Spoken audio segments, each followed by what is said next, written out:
Mike's saying, how many hours total do you usually record per review? And versus the finished product being like 20 to 25 minutes for a full review. So typically, for as far as recording goes, it depends on, the type of video. So if I'm doing like a launch, drive, like for example, the Ram I just did, that I just drove it for the morning. So I, drove it for a few hours there. And then, I usually have to skip lunch or eat a quick lunch and then do my like whole stand-up thing, all the B-roll and all the interior stuff.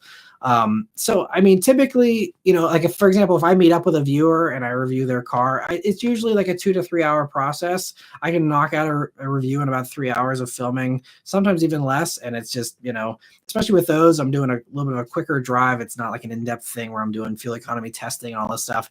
So for those, it's just, about an hour standing around a parking lot, filming all the exterior stuff, the interior stuff, the B-roll, and then hit the road and drive for maybe about an hour or so. The thing about reviewing cars, and I mean, if you even have test driven a lot of cars, you can probably relate, you get a pretty good feel for most cars in the first 5 to 10 minutes, especially if you're in a more dynamic situation. If you're, putting around in city traffic or you're just cruising on the highway, maybe not so much. But if you're able to, have a few corners, and have a little bit of a chance to really kind of work the car out, you can, at least me, I can usually suss out a car in 5 or 10 minutes, be like, okay, I have 90% of my impressions already.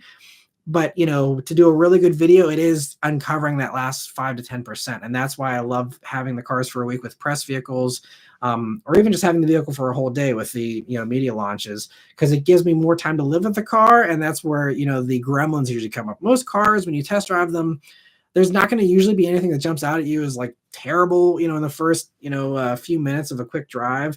But, when you start living with something, or you live it for a week, like I do with the press cars, that's where it's like, wow, like it's not getting the fuel economy I thought I was going to get. And that's where, you start seeing more rattles, or you're like, man, the infotainment didn't boot up super fast every time, or the heated seats take a long time to heat up, or whatever the case might be. There's those types of things that just take a little bit of extra time. So that's why, in my opinion, my, week with videos and my in-depth reviews where I have a press vehicle for a whole week are my best videos, because I have more time to digest, what I'm taking in about the vehicle, what it's like to, live with. And I think those are the ones I'm most proud of.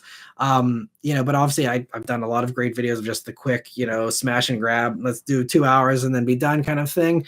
And that I think is still really good, impression and a good representation of those cars. But, it's probably, I can't intelligently talk about the fuel economy or what it's like to live with, beyond that first test drive. But, my channel has always been about just giving people that, kind of test drive experience of, here's the things you'll notice right off the bat. Here's the things that you'll like or you won't like. And here's how the power feels and, all that. So I think, it